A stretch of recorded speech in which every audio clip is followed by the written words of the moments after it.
जय गुरु जी संगत जी, कैसे हो आप सभी। आई होप कि आप सब लोग ठीक हो और हमारे डेली सत्संग ब्लॉग को एंजॉय कर रहे हो। तो अब बच्चों 3 और मैं जा रही हूँ सत्संग के लिए। तो मैंने कहा चलो आपके साथ शेयर करूँ। अभी न्यू ब्लॉग स्टार्ट हुआ है अपना सत्संग ब्लॉग, तो आप भी एंजॉय कर रहे हो और आपको भी ये बहुत सारे सत्संग में अपने जवाब मिल रहे हैं।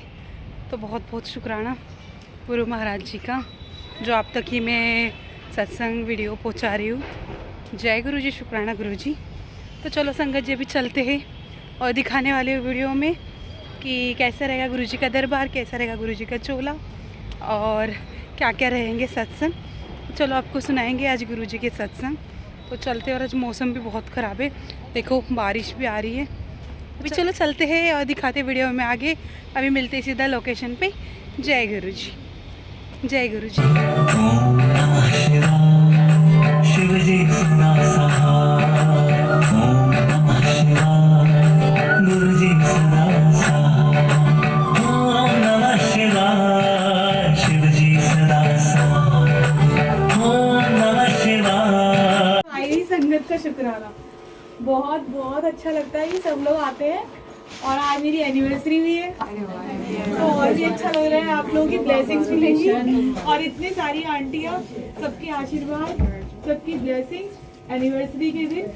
अब तो ऐसी सब चीजें अकेले मनाने का मन ही नहीं करता, लगता है गुरु जी के साथ मनाए और गुरु जी की संगत के साथ। तो बस गुरु जी के आने का बहुत बहुत शुक्राना और आई हुई संगत का सबसे बहुत बहुत शुक्राना। ऐसे ही गुरु जी हमारे यहाँ आते रहिए, सभी के यहाँ आते रहिएगा। जय गुरु जी। गुरु जी का शुक्राना, आई हुई संगत का शुक्राना। सत्संग शुरू करने से मुझे गुरुजी ने आते ही माइंड में डाला था, जो गुरुजी ने बोला हुआ है शेयर करने के लिए, वही वाला सत्संग शेयर करूंगी। बट उससे पहले ना, गुरुजी कहते हैं जब बारिश होती है ना, तो इसका अर्थ ये है कि महापुरुष घर आ रहे हैं। और सुबह से मौसम बारिश ही हो रही है, तो कहने की, समझने की, सुनने की, बोलने की जरूरत ही नहीं रह जाती। फिर गुरुजी ने पहले ही इंफॉर्मेशन भेज दी कि मैं आ ही रहा हूँ। तो धन्यवाद गुरुजी। और ये कृपा भी हर पल नहीं होती, क्योंकि सत्संग तो होते हैं, पर बारिश आना वो हर बार नहीं होता। तो गुरुजी हर रूप में किस किस प्रकार से ब्लेस करते हैं वो मालिक जाने। तो धन्यवाद गुरुजी। और संगत जी, गुरुजी ने सत्संग है एक, जो मुझे 50 टाइम्स बोला है शेयर करने के लिए। 5 बारी हो चुका है मालिक की कृपा से। गुरुजी कहते हैं वो भी मैं ही कराऊंगा, तू भी नहीं कर सकती शेयर। जब नहीं कराना होता तो भुलवा देते हैं। आज याद है तो गुरुजी की कृपा से है। तो ये सत्संग ऐसा है तो कईयों के ना दिल पे लग जाता है। मैं कहती हूँ दिल पे मत लगाना, क्योंकि गुरुजी की कृपा है। सत्संग का अर्थ क्या है? वो जो आपके जीवन में घटित हुआ है, गुरुजी की ब्लेसिंग है जो आपके जीवन में, तो वो बदलाव, चाहे वो आपके रहन सहन से रिलेटेड है या कोई बड़ी चीज गुरुजी ने बदली है आपके जीवन में, वो सब कुछ गुरुजी की कृपा से ही है। और वो ब्लेसिंग है, आप इसे ब्लेसिंग के रूप में देखिएगा। बिल्कुल, मैं यहाँ किसी को पर्सनल नहीं जानती हूँ, सब गुरुजी की संगत है। मैं भी, गुरुजी की कृपा इस दास पे हुई है तो वो सत्संग बन के आया है, और गुरुजी का आदेश है तो मैं आप सबके साथ शेयर कर रही हूँ।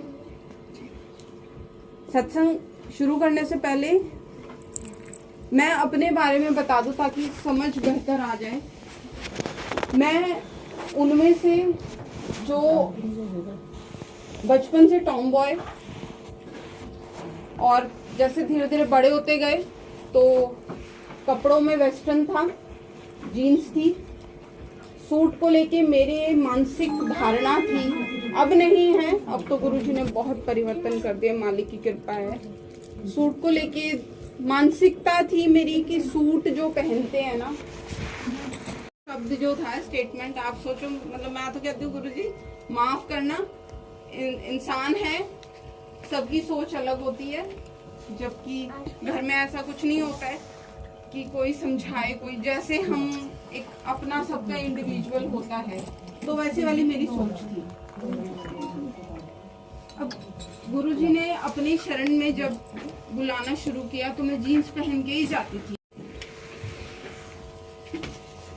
तो गुरुजी के मंदिर जब जाना शुरू किया ना, तो एक आंटी साथ जाते थे।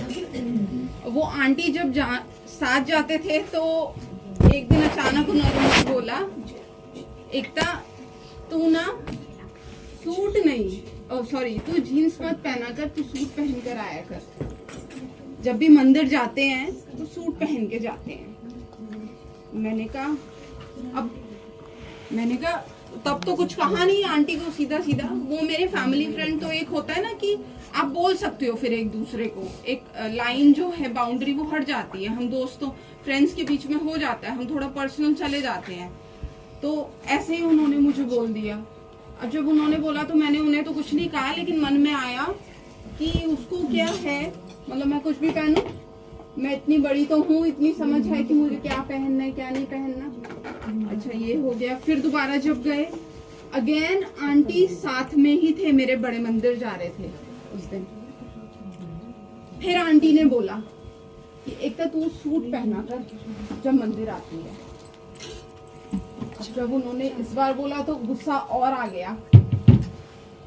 अब ये जो गुस्सा आया ना, तो मैंने उनको तो कुछ नहीं बोला, मैंने अपने अंकल को बोला कि वो कौन होती है मुझे बोलने वाली,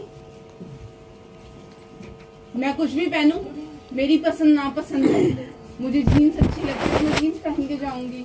और फिर ऐसे करते करते एक बार फिर ये आया कि आंटी साथ थे वही। अब जब उन्होंने बोला ना मुझे जीन्स के लिए, तो मेरे ना पारा एकदम ऐसे हाई हुआ कि मैं ब्लास्ट हो गई।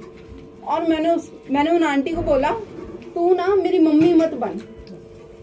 मम्मी का काम होता है ये टोकना कि ये पहनो, वो मत पहनो, या वो पहनो ये नहीं पहनो। तो उनको जब बोला ना, तो उन आंटी ने तो बोलना बंद कर दिया सूट के लिए। अब गुरुजी ने ना ये चीज मुझे कैसे, अच्छा 3 बारी गुरुजी बोलते हैं कोई भी चीज, जब बोलते हैं आपको आपकी लाइफ में कोई भी चीज बोलेंगे ना, चाहे वो संगत, चाहे सत्संग, चाहे किसी भी रूप में, 3 बारी मान गए तो ठीक, नहीं माने तो फिर गुरुजी कहते हैं ठीक है कर ले फिर अपनी। तो वहाँ आंटी ने 3 बारी बोला, हो गया। अब गुरुजी ने ना मुझे अपने रूप तरीके से समझाना शुरू कर दिया। और आप देखना, ये अपने जीवन में आपने अनुभव किया होगा कि गुरुजी जब कोई बात समझाते हैं ना, वो कोई इंसान ऐसे समझा नहीं सकता, ना ही आपके रिश्तेदार, ना आपके माता पिता, कोई नहीं समझा सकता। वो ना एक मूर्तिकार के आगे पत्थर दे तो जैसे वो तराश की सुंदर मूर्ति बना देता है ना, ऐसे गुरुजी अंदर से तराशते हैं। और फिर वो जो कमियां होती है ना, वो ऐसे निकाल के बाहर कर देते कि वो दोबारा वापस आ ही नहीं सकती आपके अंदर। तो गुरुजी ने ना अपने सत्संग और बुक्स पढ़वानी शुरू कर दी, सत्संग सुनवाए, बुक्स पढ़वाई। तो उसमें एक सत्संग आया था जिसमें चंडीगढ़ में जब गुरुजी थे, तो आंटी गुरुजी के पास में आते थे, एक वो फूलों की सेवा करती थी। तो वो ना थोड़ी हेल्दी थी, तो उनको था गुरुजी मेरा वेट कम हो जाए। तो गुरुजी की ब्लेसिंग से, प्रसाद से उनका वेट कम हो गया था। और जब वेट कम हुआ तो हम थोड़ा फिट हो जाते हैं, तो अब सोचते हैं ना कि अब तो अच्छे दिखने लग गए हैं, अब थोड़ा कपड़े भी अच्छे से वेस्टर्न वगैरह पहन लें। और उनके मन में ये थॉट घर में आया, गुरुजी के पास बैठे थे तब नहीं आया। जब ये थॉट आया ना, तो गुरुजी जानी जान, वो तो सब जानते हैं, चाहे आप घर में हो चाहे मंदिर में हो। तो अब वो आंटी तो साथ में जैसे साइड में बैठे हैं, सामने एक अंकल आंटी बैठे हुए थे गुरुजी के, और गुरुजी गद्दी पर। तो वो कहते हैं, अच्छा गुरुजी कभी भी स्ट्रेट नहीं बोलते थे कि जैसे आपको कुछ कहना है तो सीधा आपको बोला, नहीं, वो आम बात, वो हमेशा कहते थे मैं आम बात कर रहा हूँ, जनरल। तो इसी तरीके से आंटी भी साथ साइड में बैठे हैं और वो अंकल आंटी बैठे हैं, तो आम तरीके से बात कर रहे थे। तो गुरुजी कहते, अच्छा ये जो शब्द है ना, ये मेरे नहीं है, मेरी कोई मत नहीं है, मैं कोई नहीं होती किसी दूसरे को कुछ कहने वाली, और मैं कोई नहीं होती, मैं अपने को संभालूं। मेरा मानना ये है, मैं खुद को जो मेरी कमियां है ना उन्हें सुधार लूं, मेरे लिए वही बहुत है, या मेरा परिवार, दैट्स इट। उसके बाहर मेरी बाउंड्रीज नहीं है। अब ये जो शब्द हैं ये सब एक एक गुरुजी के हैं, ये मेरे नहीं हैं। आप चाहे तो मैं बता सकती हूँ कि कहाँ कौन से पेज पे आपको मिल जाएंगे, यदि आपके मन में आए कि आंटी आप ऐसा कैसे बोल रहे हो। बट ये गुरुजी के शब्द हैं कि दिल्ली दी कुड़ियां नूं महापुरुष कोल किवें आना चाहिए है, पता नहीं है। दिल्ली के लिए तो गुरुजी ने बहुत कुछ कहा था कि दिल्ली वालियां नूं ना माया मिली ना राम, वो अलग है। बट कपड़ों को लेके जो गुरुजी ने बोला, दिल्ली दी कुड़ियां नूं पता नहीं हैगा महापुरुष कोल किवें आना चाहिए है। ए छोटे छोटे कपड़े तां पैंटा पा के आ जानियां ने, मेरे को सूट पा के आना चाहिए है। जब उन्होंने ये बोला और इस दास ने पढ़ा तो मुझे जो चीज आपके लिए होगी ना वो आपको इंजेक्शन की तरह लगेगी। ऐसा लगेगा यही है मेरे लिए, ये आंसर मेरा ही है, यही मैं गुरुजी से पूछ रही थी। और जो आपके लिए नहीं है ना वो आपको सुन के भी सुनाई नहीं देगी, समझ ही नहीं आएगी वो। तो जब ये मैंने सुना, जब ये पढ़ा ना, तो मैं अंदर से एकदम कहते हैं ना झन्ना जाते हैं कि मतलब मेरे दिमाग में आया। अब तक मैं जब मंदिर में जा रही थी, दरबार में मत्था टेक रही थी, तो मेरे गुरु ने मेरे लिए क्या सोचा, क्या भाव आए होंगे उनके मन में। मैं तो अपनी तरफ से बड़ा मॉडर्न बन के एकदम कि मेरे से मतलब एक होता है ना जब हम अपने तरफ से तैयार होते हैं तो हमारा कॉन्फिडेंस अलग होता है कि मैं अच्छा दिख रही हूँ। तो मैं जिनके पास जा रही हूँ वो दिन उनके लिए, और मैं अपने हिसाब से तैयार होके अपने गुरु के पास जा रही हूँ, तो मैं तो अपने मन की कर गई। और गुरुजी कहते ना, गुरुमुख लाहा ले गए मनमुख सदा गवाए चले, कि जो गुरु के हिसाब से चले तो वो तो ले गए, जिन्होंने मन की करी है ना उन्होंने हमेशा गवाया है। तो यहाँ पे गुरुजी ने समझाया। जब ये मैंने पढ़ा तो फिर मैंने कान पकड़ लिए उस समय। मैं कहा मालिक मुझे माफ कर दो, समझ नहीं थी। अच्छा, ये पहला जो गुरुजी ने जिसके जरिए बताया कि क्या पहन के आओ, फिर गुरुजी ने एक सत्संग सुनाया जिसमें अच्छा उसके आगे एक ये लाइन भी थी कि मेरे पास जो सूट पहन के आता है मैं पहले उसे ब्लेस करता हूँ, और जो जीन्स पहन कर आता है वो बाद में ब्लेस। ये मेरे शब्द नहीं है, कहीं आप सोचे कि आंटी अपनी तरफ से जोड़ रही है। मालिक सामने बैठे, मेरी औकात नहीं कि मेरे दिमाग में वो शब्द भी आ जाए जो मैं अपनी तरफ से जोड़ना चाहूँ, नहीं। फिर गुरुजी ने कैसे समझाया, गुरुजी कहते करवा चौथ आता है, वो एक दिन होता है जब सारी लेडीज अपने हस्बैंड के लिए तैयार होती हैं, और उसकी तैयारी ना महीने भर पहले शुरू होती है। नए कपड़े, मेकअप से रिलेटेड ब्यूटी सर्विसेज अलग लेते हैं, है ना। तो गुरुजी कहते हैं कि जब करवा चौथ, और करवा चौथ पे पूरा दिन हमारे हस्बैंड के लिए ही होता है, व्रत ही उनके नाम का होता है। तो गुरुजी कहते हैं एक दिन हस्बैंड का होता है ना, तुम उसके लिए महीने भर पहले तैयारी शुरू करते हो, नए कपड़े, ब्यूटी सर्विस वगैरह वगैरह। पर एक दिन जो तुम मेरे पास आते हो, उस एक दिन में वो जो 2, 3, 4 घंटे मेरे पास रहते हो, वो मेरे हिसाब से मेरे नाम कर दो। फिर मतलब समझाने का अर्थ क्या था गुरुजी का, कि जब आ रहे हो ना तो ऐसे आओ कि मेरे लिए आओ, संगत के लिए नहीं। संगत को खुश नहीं करना, सेवा करो तो मुझे खुश करो, संगत अपने आप खुश हो जाएगी, क्योंकि संगत में गुरुजी बसते हैं। गुरुजी ने समझाया यहाँ पे कि जैसे करवा चौथ एक दिन है ना हस्बैंड के लिए, ऐसे वो सत्संग का दिन, वो मंदिर का दिन भी मेरे लिए बना दो। और जब मैं खुश, तो गुरुजी कहते ना, जे तू मेरा होए तब सब जग तेरा होए। जो तू मेरा बन गया तो पूरा जग तेरा बन गया।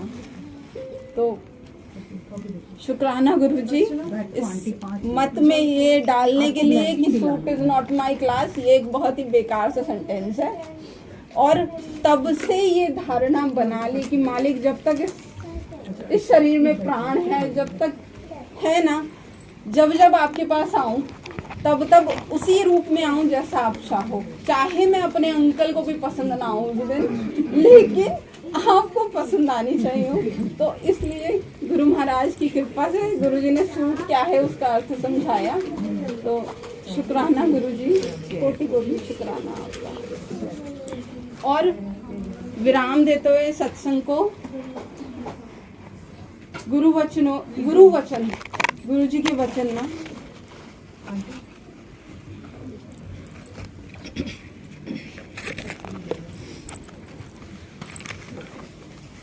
मुझे लाइन याद आ रही है, अगर मैं कुछ गलत करूं तो गलत बोलूं तो माफ करना।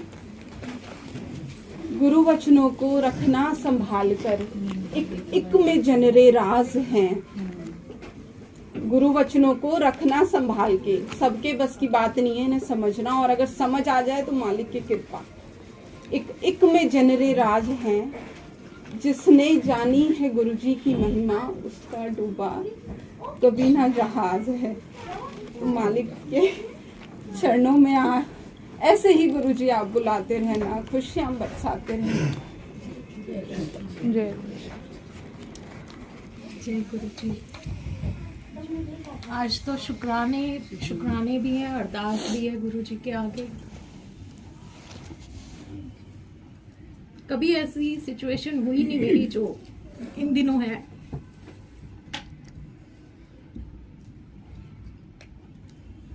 पहले शुक्राना करती हूँ गुरु जी का, क्योंकि गुरु जी कहते हैं शुक्राना किया करो। मेरे डैडी की तबीयत बहुत ख़राब है अभी इस टाइम पर, और मैं वहीं गई थी। आज के दिन के लिए मैं सत्संग मांग रही थी, और हमेशा गुरु जी देते हैं 31 को, मेरी एनिवर्सरी के दिन।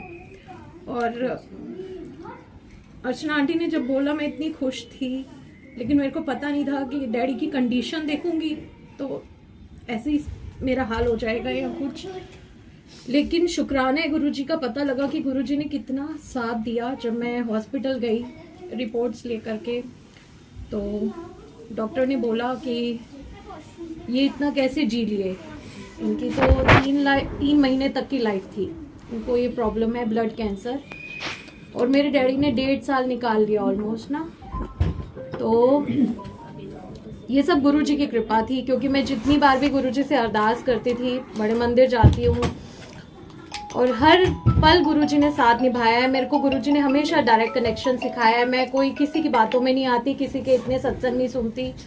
मेरे को गुरुजी ने कहा है मेरे साथ 1 to 1 बात कर, मेरे साथ डायरेक्ट कनेक्शन बना, जो बात है मेरे से कर, मैं तेरे को सीधा जवाब दूंगा। और हमेशा गुरुजी ने मुझे गाइड किया है पल पल। और ये बात हुई कि डॉक्टर्स ने इस तरीके से बोला, जितनी बार भी मेरे डैडी को प्रॉब्लम होती थी, मैं हमेशा बड़े मंदिर चले जाना, और गुरुजी खींच लेते हैं। अभी जैसे परसों मैं कैब बुक करी थी मैंने जाने के लिए, मुझे नहीं पता था मैं बड़े मंदिर जा रही हूँ। मैं तैयार हुई हूँ डैडी के से मिलने के लिए, और सोनल आंटी का एकदम से कॉल आया कि चलो आप बड़े मंदिर चलो, वहाँ से सीधी तो मेट्रो है। और गुरुजी ने प्रॉपर आंसर भी दिया, साथ निभाते हैं, परीक्षाएं भी लेते हैं गुरुजी महाराज। अभी आएगी बेटा। परीक्षाएं भी लेते हैं गुरुजी हमारे फेथ की, और साथ भी निभाते हैं पूरा ना।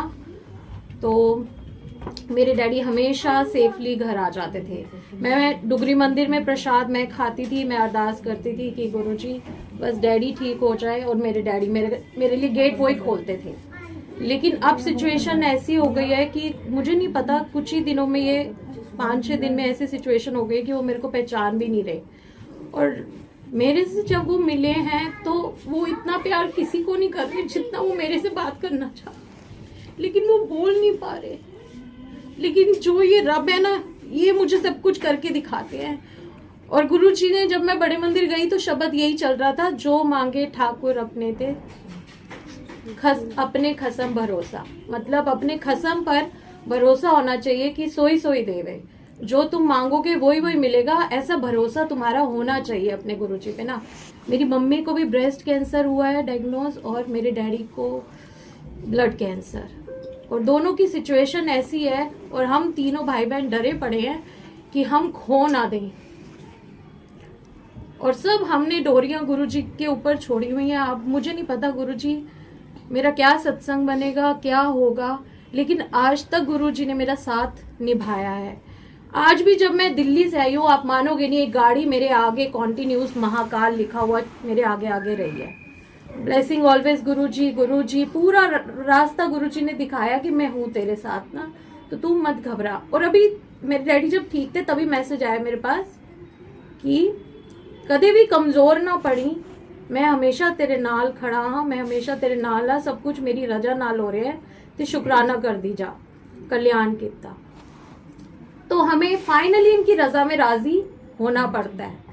गुरुजी बहुत बार हमें संभालते हैं, लेकिन मेरे को नहीं पता अब क्या होगा। और अब जो मैं हाल देख के आई ना डैडी का, तो मैं डर गई हूँ, क्योंकि उनके माइंड में क्लॉट है, उनको ब्लड कैंसर तो हुआ ही हुआ है, उनको बोला गया है कि ब्रेन की सर्जरी भी होगी, और उनकी में इतनी हिम्मत ही नहीं है कि वो ये सहन कर पाए। और गुरुजी पर मुझे इतना भरोसा है कि ये मुर्दे में भी जान भर देते हैं, लेकिन सब इनकी इच्छा पर निर्भर करता है और हमारे कर्मों पर, गुरुजी की कृपा पर।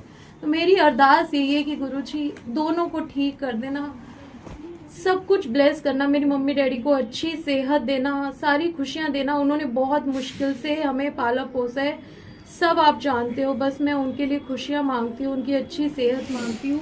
बाकी जो आपका फैसला, आपकी रजा में राजी, हमेशा अपने चरणों में रखना, आपके चरणों में प्रीति मेरी बनी रहे, श्रद्धा बनी रहे। गुरुजी जो आप करोगे, आपके जैसा प्यार मुझे किसी ने नहीं दिया, और मेरा पहला प्यार और आखिरी आप ही हो, सब कुछ मेरे आप ही हो। और आपने हमेशा मुझे आंसर दिए, तू मेरा पिता, तू है मेरा माता, तू मेरा बंधक, तू मेरा भ्राता, सबना का मापियो आप है। आपने पल पल मुझे दूर भी किया है, मोह भी कम करने की कोशिश करी है, लेकिन आप सब जानी जानो गुरुजी, जो आपको ठीक लगे, जो आपको मंजूर हो, बस सब संभाल लेना, सब आपने करना है गुरुजी, सब आपने। और मैं यही चाहती हूँ, मेरी यही अरदास है कि मेरे मम्मी डैडी बिल्कुल ठीक हो जाए और बिल्कुल खुश हो, और मैं आपका शुक्राना सत्संग करूँ, सबको बताऊँ कि मेरे गुरुजी इतने पावरफुल है, आपने अपने फिजिकल फॉर्म में भी सबके कैंसर ठीक किया। मेरी अरदास यही है कि मेरे मम्मी डैडी का भी करके दिखाओ,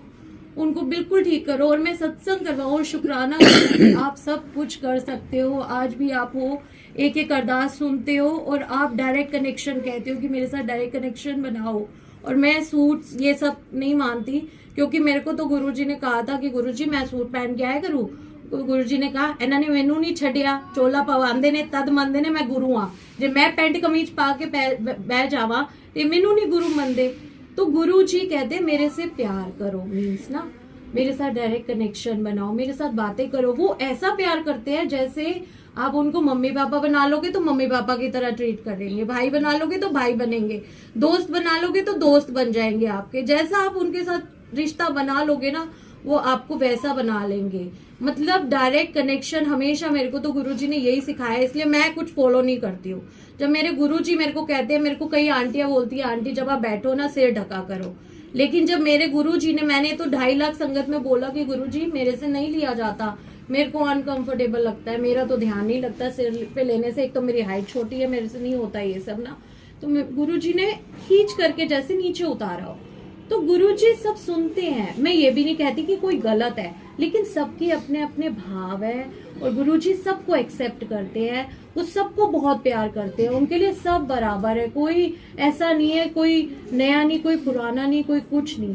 तो बस हमें गुरुजी से जुड़ना है, गुरुजी से कनेक्ट रहना है, और गुरुजी हर समय साथ देते हैं। मैं जब कल हॉस्पिटल भी गई हूँ, हर जगह गुरुजी की प्रेजेंस मुझे महसूस हुई है। 2-7 गुरुजी मेरे को हमेशा डेट पता नहीं दिखाते हैं, 2-7 यानी 2-7 गुरुजी आप ही का साथ चाहिए। तो हर जगह, मतलब मैं वहां भी गई तो मेरे को टेबल पर 2-7 मिला, और अभी भी जिस रूम में हमने डैडी का चेकअप करवाया वो भी था F27।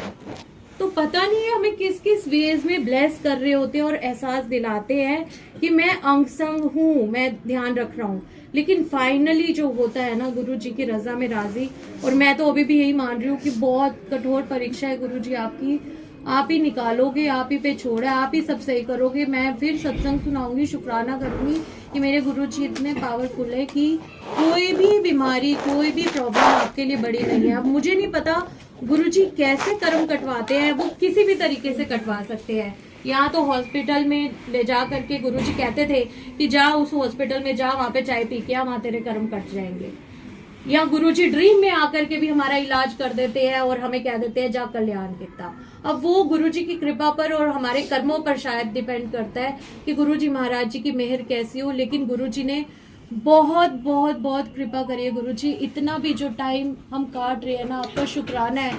मेरे को ये भी पता है कि मेरे डैडी बहुत सफर करते हैं, इससे कई गुना, इतना कि वो सहन भी नहीं कर पाते, लेकिन उन्हें कोई ऐसी प्रॉब्लम भी नहीं हो रही जो उनको ब्लड कैंसर में मरीजों को होती है, या मेरी मम्मी को इतनी उनको शक्ति आप नहीं दे रखी, आप ही की शक्ति है। मैं हर चीज मानती हूँ, पर मेरी अरदास है गुरुजी कि उनको सुख देना, उनको सारी खुशियां देना, अच्छी सेहत देना हमेशा गुरुजी, और सबके मम्मी पापा को खुश रखना, सभी को अच्छी सेहत देना और अपनी चरण शरण में रखना और बख्श देना गुरुजी, क्योंकि हमारे कर्म ही है जो हमें दुख देते हैं, कोई हमें दुख नहीं देता, ये सिर्फ हमारे कर्म है। तो बख्श देना गुरुजी प्लीज, मम्मी डैडी को, सबको, पूरे परिवार को, मेरे को, सब संगत को बख्श देना गुरुजी, और बस बख्श देना और अपनी चरण शरण में रखना। दाता रख चढ़ना दे, कोल चढ़ना दी, मौज पड़ी। जय गुरुजी, शुक्राना गुरुजी। संगत जी, यहाँ पे सत्संग भी हो चुका है, अभी मैं जा रही हूँ घर पे, और अभी बारिश भी हो रही है, तो चलो चलते मिलते कल नए सत्संग में। जय गुरुजी, शुक्राना गुरुजी।